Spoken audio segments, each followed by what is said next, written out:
Hey Helen, how are you doing? Welcome. Hi. Hi, And nice to see you. you, I'm really pleased that you're here.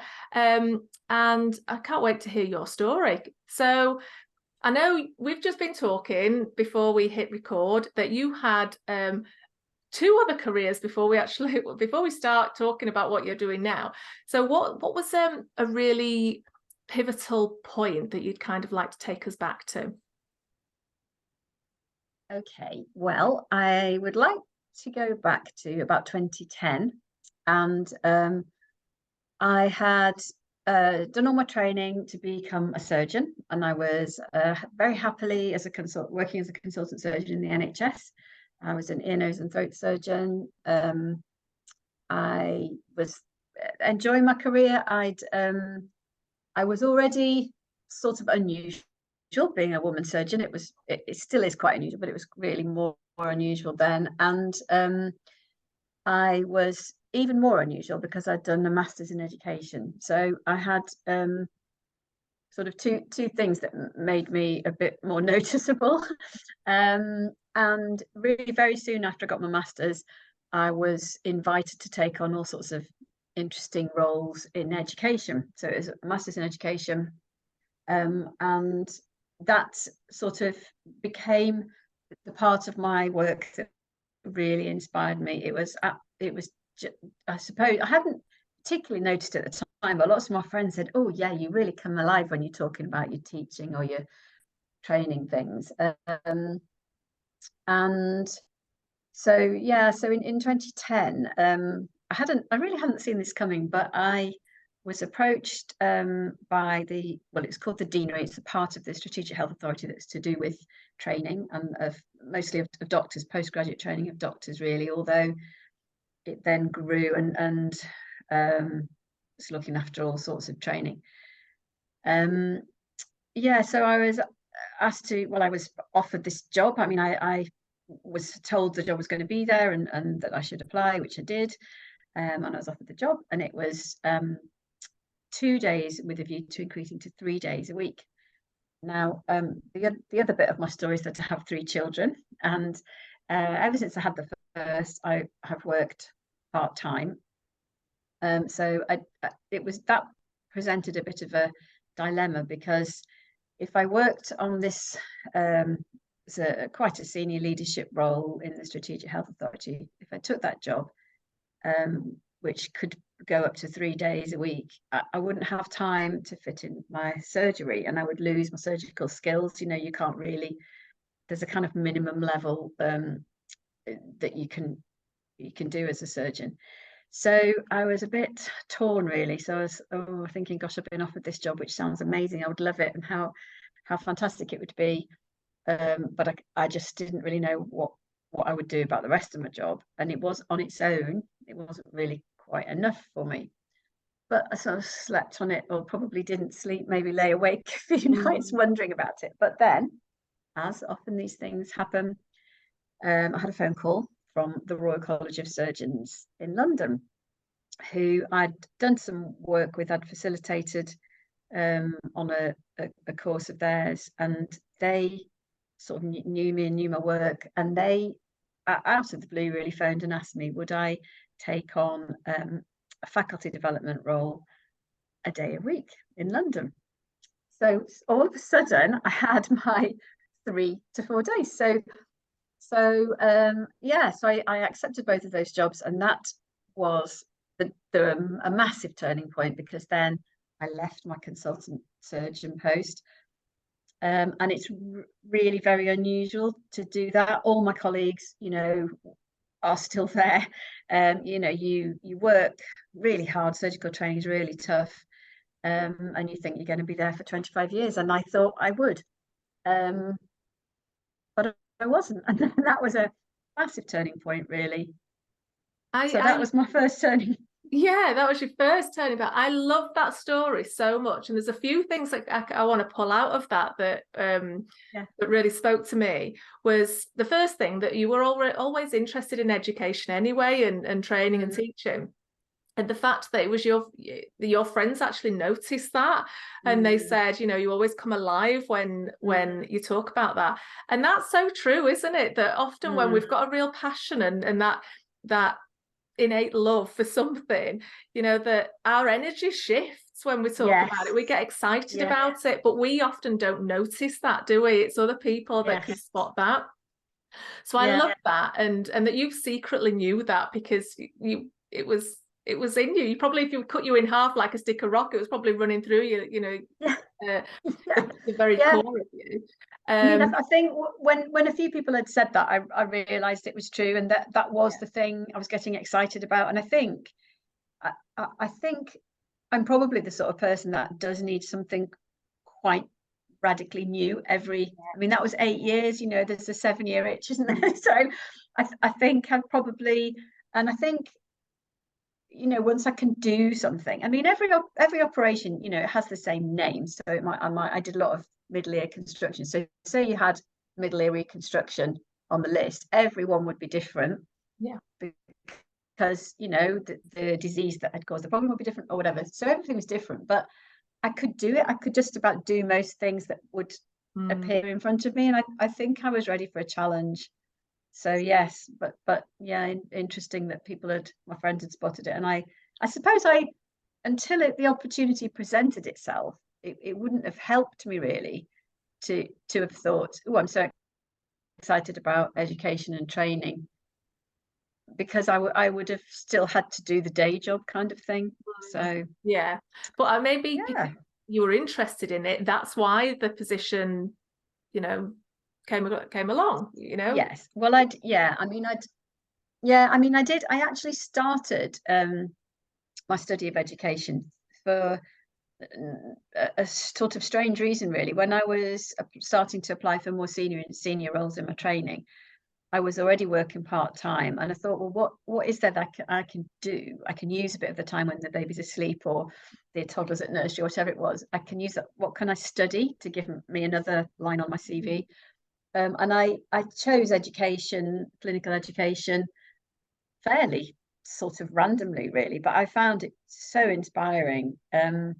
So that was quite interesting that it became my thing for a big chunk of my career. And it probably still is now. I mean, we'll come on. Well, I think there's still a bit of a leaning there as well. Yes, I think what I do now, it's definitely, there's a big thread of that running through it. Yes, yeah, it's still there. So that might be your common thread throughout. Yes, yes, yeah. So you had this amazing opportunity, and you recognize that you really like a challenge, maybe that every 7-8 years you wanted to do something new, and you're now in this completely different position, a completely new career. This is your second career. What happened next? Okay, so so that turned in, I started with the 2 roles. So there was the one in London and the one in Newcastle, and that was all great. And then I sort of, as it happens when you're in these sort of senior roles, and I was quite sort of on a national level, really, in that world. So I was quite well known, and other opportunities would keep presenting themselves. And I ended up with a bit of a portfolio career, and that was great, doing lots of sitting on panels and chairing things and standing up at the front and talking to people, all that stuff, making big decisions about people's careers and things. It was quite hard. I mean, making these hard decisions, it's not, you can't take it lightly. So it was hard, but really interesting and really impactful. I felt like my sphere of influence had really grown. You can only operate on one person at a time, but you can, if you teach lots of trainees to operate better, you're improving the patient care across a whole load of people. And then on a national stage, I was really influencing policy and that kind of thing. So that was excellent. But in the background of all that, me and my husband Chris had been getting more and more concerned about the state of nature, and we'd always loved nature, and that was, we would go on long walks whenever we got the chance and that kind of thing. And we had a big garden that we'd, put in wildlife ponds and all that sort of thing. And we were just thinking, gosh, we keep hearing hedgehogs are going extinct. Where's all the bees? What's, butterflies are in trouble and all this. And yet there were housing developments, runways, railways, roads being built. And so we had decided, and it was when I was still working as a surgeon, we had bought a piece of land, and it was a family project, just a hobby really. And our children, who were teenage by then, would come and help, and their friends would come, and we would do all the work ourselves. We planted 20,000 trees, and transformed, let's say, this bit of a scrubby, rough grazing field into a really biodiverse young woodland. There was a day, and it really is a sort of light bulb moment, and a real sort of turning point, that we had been doing. We'd been working there all morning, looking after the trees, and we sat down to have a picnic, and it was, the air was full with insects and butterflies, and the birds were tweeting, and there was a bird of prey flying overhead, and we saw a deer in the distance and a hare down the end. And there was a real moment. Chris and I just looked at each other and said, gosh, this is amazing. We've done something amazing here. We set out to give this back to nature, or bring nature back. It was, that kind of was the plan, and we'd really done it. And in that one moment, we could see that we'd done it. And by this time, I had left the main job at the Strategic Health Authority, and I had a few other sort of, lighter time commitments. And we just said, gosh, we've really done something special here. Shall we try and do it again, but bigger? And Chris just said, well, yeah, we should set up a business. And really, within the next 2 weeks, it felt like we'd got the name, the logo, the brand colour, commissioned the website. We knew what we were doing, and it was Make It Wild was born. And it really was in that moment. And it was born out of our passion for nature, and that was the moment.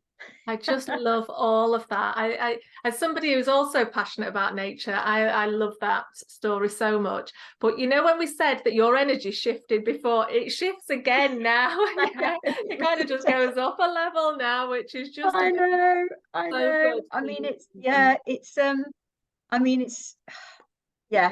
been amazing. But it's weirdly, it feels like a homecoming. It's quite interesting, immersing yourself in nature to this degree. It's definitely transformative. Yeah, it's so good. So I want to talk about that a bit more, because you're absolutely right. It's transformative, and I love the word that you just said. It's like a homecoming. So that's such an important topic for us to kind of unpick. But I also want to go back to the fact that you were sat on that picnic, and within 2 weeks from that, as it's always the way, isn't it? When something's meant to happen, it literally goes bang, bang, bang, bang, and you're done. You're on your way. There's very rarely any obstacles, and that's what happened to you. It was, we've made the decision, as though you should always have made that decision, and off you go. Yeah, I mean, it's a strange thing, and it looks like a very strange sort of career trajectory, really. But I don't think I could be here without having been in both of those places first. I think the education thing is really useful, and I can I'm very comfortable talking to any one-to-one, or any number of people, or a lecture theatre full of people, or an operating theatre full of people. But that side of communicating and sort of advocating for nature comes very naturally. I have to say, I had never seen the back of a website, or knew they had a back of a website. But now I'm there, doing all the website, doing all social media. So it's been a huge learning experience. I mean, and I think that's very energizing. But the added thing about it being about nature is, we have that side of it too. We spend great long days working on the land. Yeah. It's So literally your values, isn't it, that's just come out to play. And all the back end stuff, that probably gives you the challenge that you've oh really yes, wanted, you know. yeah. But again, it's really interesting when we start to look at it in a bit more detail, just how all the threads kind of lead to this, because you can only ever join the dots backwards, can't you? At the time, Yes, as you've said, yes. you didn't know where it was all going, but right No. now, you know, you're looking back and go, right, the education piece was really important. Mm. And as somebody I came on your open day and walked around the woods with you and Yeah. your fantastic piece of land, and you very naturally teach as you're going around, and that's so lovely. You do it without even thinking about it, and it's almost as if you're learning by osmosis, you know, just being in your energy, you're kind of just learning. And I remember we were having a conversation, and all of a sudden you stopped and you picked up something from the floor and you were literally teaching, and it was so lovely to be part of that group that day. Oh. So let's go back then, and you mentioned about the homecoming, and we'll talk about your passion for Make It Wild and what. So let's have a look at what is it that you're about. What does Make It Wild do? Okay, well, it's all about helping nature. Mm-hmm. So our mission statement is, it's not our aim to protect nature, it's our purpose. So, and we now a purpose-led business is quite a thing. That we've had that before we'd even heard the phrase of purpose-led. So it was, you know, we absolutely sort of nailed our you know, flag to that really. So it's all about nature and helping nature in whatever way we can, and we've done that through buying land that's been degraded by agriculture typically, and we then you know, there's a sort of process, you have all the surveys and everything done, and decide what is the best thing to do for nature with that piece of land.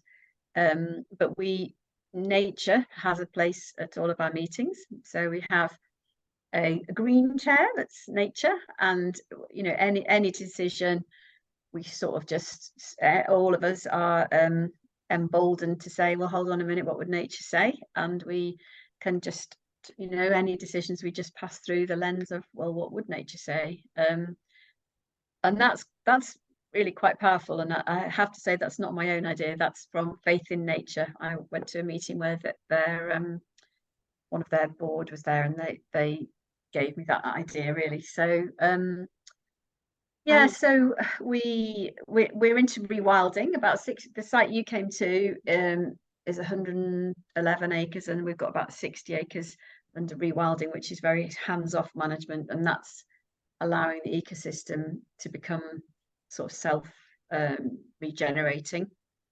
But we've planted thousands of trees. We planted 60,000 trees now.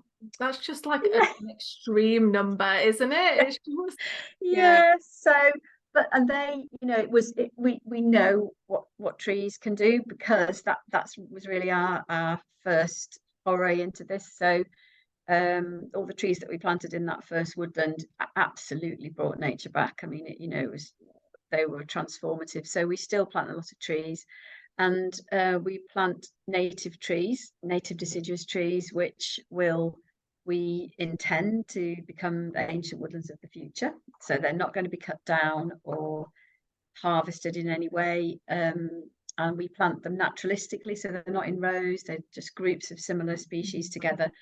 So that's the best for biodiversity. So we do that, and we dig ponds, we do leaky dams, we're doing a wetland restoration, we're about to start a peat restoration. So yeah, so we're looking after 400 acres across 9 sites in North Yorkshire. And we're actually growing nationally. We've just got 2 partner sites who are going to be sort of like a franchise model, one in Norfolk and one in the Peak District. amazing. So much yeah, so it's sorry. So much going on. There's loads going I on. know, and I mean, so I guess so that's what we do, what's going on in the background. But the way it's a business is that we can plant trees for businesses, you know, for either carbon offsetting or things like a tree per client, a new client or something like that. So we support other businesses with their environmental and sustainability Missions. intentions Yeah, or plans or fantastic. whatever. Yeah. And we're becoming quite sort of known for inviting groups to come and do conservation, and that's a growth area, and people just love that. We've got a Yeah. big group coming tomorrow, so getting your hands dirty with your colleagues, Yeah. in the fresh air. And rolling your sleeves up and just being there, because so many people, it's not something that they're able to do as part of their day to day. But again, there's loads there that you're involved in, but I want to go back and unpick, if that's all right. Yes. The first thing is that you just stumbled upon being a purpose-led business, and everything. Again, if we look at your career, and I don't think being a surgeon is stumbling upon something. I think that was quite intentional. But in terms of the education, in terms of this, it was literally following your joy and following your passion that actually got you to where you are today, without maybe you even realizing it. But here you are creating a purpose-led business. And it, as you were talking, Helen, it reminded me, years ago I read a book, I think it was called by Adam Braun. I don't know whether you've read it, which is The Promise of a Pencil. And he created, it's a great book if you want to kind of get your hands on it. I think you'll enjoy it. But he created a purpose-led organization back when it was very new and nobody had heard of it. So I love the fact that you stumbled upon that, and it was all around your mission, your personal missions, you and your husband, and that's driven everything you do in terms of how you lead your business and how you communicate, and even to the point of the green chair. I love that idea so much. And that's something that even you might be listening to this and you might not have a purpose-led business, but you've still got a customer or a main stakeholder, and your main stakeholder is nature. So there's nothing to stop us from borrowing that idea and sticking another colour chair in your room and saying, right, what does your customer, how would your customer feel? How would, in your case, nature? It's a brilliant idea. How do you have anybody sitting in that chair, or is that a completely empty chair and that somebody just goes, hang on, we need to just consult nature right now? I mean, the first time I did it, when I came back from hearing about faith in nature, we've got like a little sculpture of a woodpecker, pecking on a sort of upright tree trunk. It's a sculpture, and I put that on there to remind us. But and then we've got a few things around the building that represent nature. So I usually put something of some feathers or something natural on the chair. But we've got, you probably saw, we've got sort of different colours of these chairs made from recycled plastic, which are also recyclable because we're quite into all that stuff too. But the green one just seems to encapsulate nature really. So I'll usually put something natural on nature's chair. But so nobody sits on it, as in no human sits on it, and then no. I mean, it's we haven't sort of we've only been doing it a few months actually. And I suppose you could have it where somebody takes that role. We could try that maybe. I haven't really sort of developed this idea much, but it definitely works to remind people, as you say, our main stakeholder. And so somebody will just say, can we just check what would nature say? I mean, it's interesting. Most things we think of doing are aligned with our purpose anyway, because that's who we are. But we've had a few new appointments, so it's quite nice for them to just see how absolutely crucial nature is to everything. Yeah, no, I absolutely love that idea, and I love the fact that it's so simple, but it really works. It's literally a massive reminder in your meetings and everywhere that this is what we're about. This is why we're here, because it's so easy to sometimes go off topic or for other agendas or egos or anything to come into play, and brings you back on track, doesn't it? Yes. It's just a brilliant idea. So again, going back to just the day-to-day running and keeping that mission alive, what else do you do then I know your green chair is one of them, but how else do you keep your mission alive so that everybody's on board? Gosh, I mean, I think for a long time, well, for the start of the business, there was only Chris and me, Yeah. so that was easy. And then the people who've joined us really have mostly found us and approached us about working for us because they are really, really into nature and they absolutely love what we're doing. So, you know, that helps. We haven't now recruited the first person by a sort of more traditional recruitment, but who's our land manager. So she's in the conservation business and, you know, is on board with it all really. So I think the times when we risk being pulled off our sort of clear steer is when external things get suggested to us, like there's a new, you know, government policy coming out about what you're supposed to do with land and all that kind of thing. And sometimes, you know, somebody might say, well, this is an amazing opportunity for you, and then we just have, and we can get carried away with it all. And then we just have to think, well, hold on a minute, let's just test that through our, you know, our lens of nature. It's a bit like quite a long time ago when I was first a consultant, that we had like a leadership seminar thing, and this guy just spoke so amazingly about your values and your you know, your direction that you were taking your organization, and it was about you're heading for the mountain and you're crossing this really complicated terrain, and sometimes you get tangled in a bramble bush and you might come out facing the wrong way, so you just have to check, well, where's the mountain? Oh yes, it's there. Am I still heading for the mountain? And I just found that, I mean, I'd never heard, I really, you know, as a surgeon, you don't really get much business stuff or leadership training really, but that really stuck with me as being such a powerful illustration. And I think that's, you know, sometimes we can risk getting tangled in the metaphorical bramble patch, but it's quite easy for us to just make sure we're back on track really. Yeah, oh, do you know, I love that as well, that metaphor. It's fantastic. Good, isn't it? It really is. And again, Yeah. it's simple. I'm all for things that are super simple that actually land.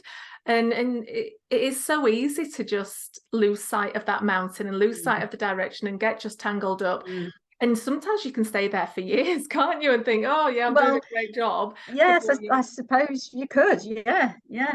Before you kind of bring your head out and think, oh, there's the mountain. Hang on a minute, let's get back on track.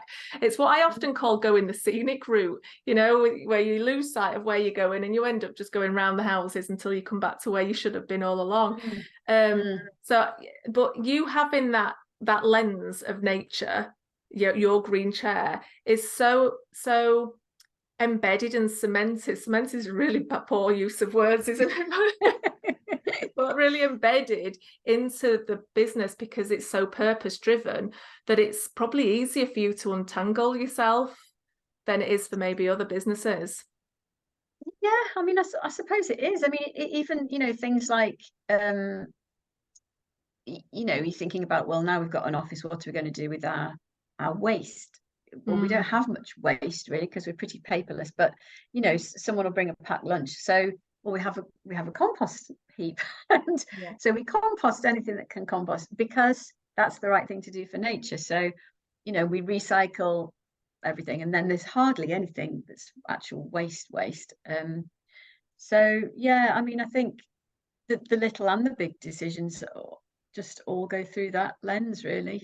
Yeah. And I guess your mountain does get to change depending on where you want the business to go and how. Yeah, I mean, I think, yeah, that's an interesting one because I think the mountain for us is to do the right thing for nature. I mean, we believe there's a climate and ecological crisis, and there's a biodiversity collapse, and that's the bit we are trying to help with. So, one of our newest pieces of land, 65 acres, a big area, and it's very frequently flooded. The river's been straightened and the river sort of loops around it. And people have tried over, well, decades, probably possibly not centuries, but have tried to drain it for agriculture. Well, I mean, it doesn't want to be drained. The river wants to flood. And, so although the end point of what we decide to do isn't the same in every case, it's always about supporting nature and biodiversity. So, if you glanced at us and think, oh yeah, they're the people that plant thousands of trees, that's not the whole picture. That there's a higher level, which is doing the right thing for biodiversity. It might include planting trees. It probably, in most places, we probably will plant some trees, but actually it's the land that tells us what to do. So so I think you have to pick the right mountain. That's probably, you have to take the analogy further. But I mean, I'm sure that's in every business. It's really amusing for me to see myself here talking about business, because of course I don't come from a business background at all. But one of my sort of newer friends always says, I think you're deluded if you think you're not a businesswoman. And I think I agree, but you've got just a different hat on. You are running a business, but it's got a bigger mission.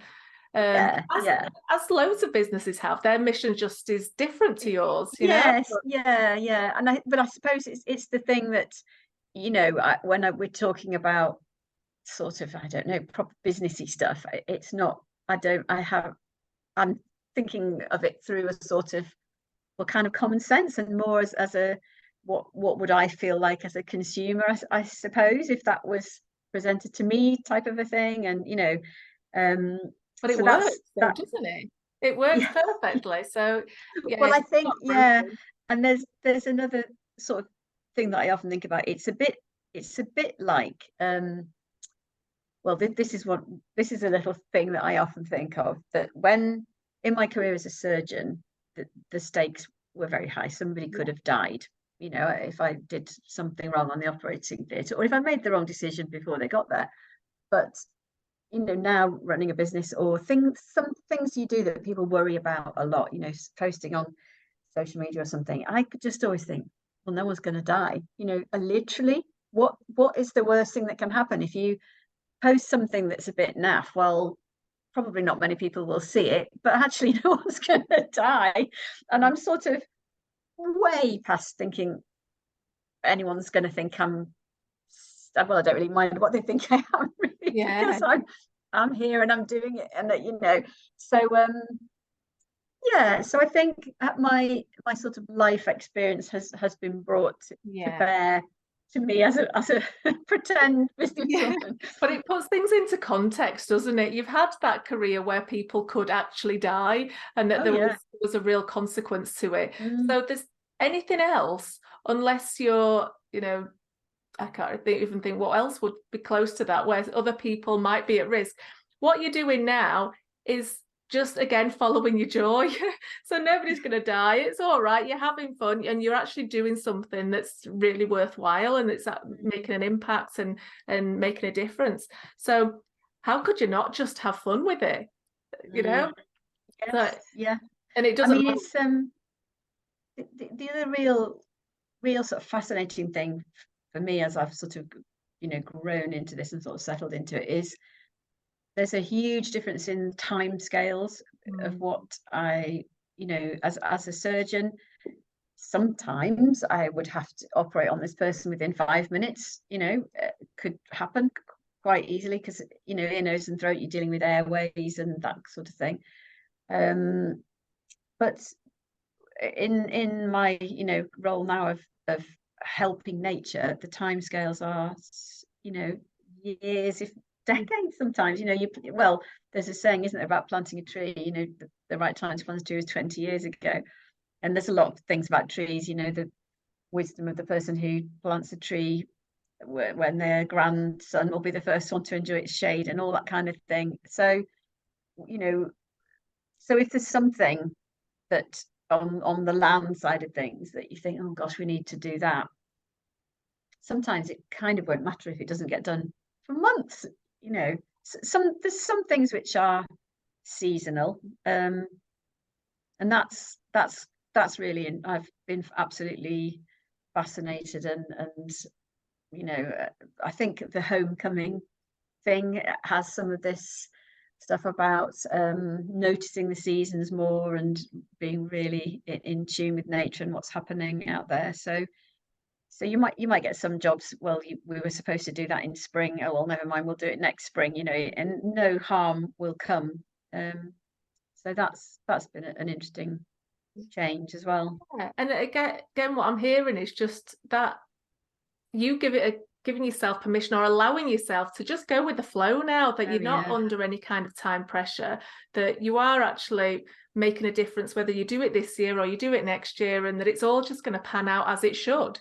I mean, I think the thing where we do get time pressure is the business side of it. You know, I don't know, all the sort of legal and regulatory things to do with land, and you know, trying to get things right in the customer service side of things and the website and all that. So that's the bit that's it's turned into a real job. Yeah. But yeah. No, I can imagine there's always something in every job, isn't there, that you think, yes. that just makes you realize that it is still a job at the end of the day. But yeah, as long as it's cushioned by the mission, it's not as painful, is exactly it? Well, exactly. And you know, when our land manager started, you know, well, what's a typical week? And well, there really isn't one.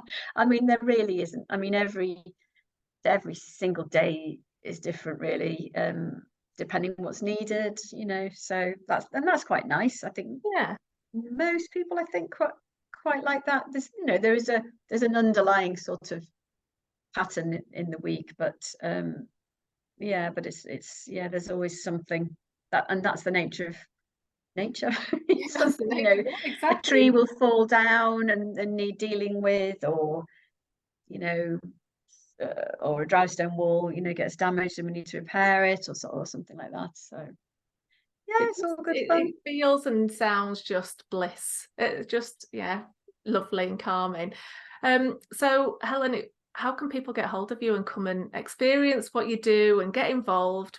Where are you? Where can they find you? Okay, so we are Make It Wild, and the website is www.makeitwild.co.uk.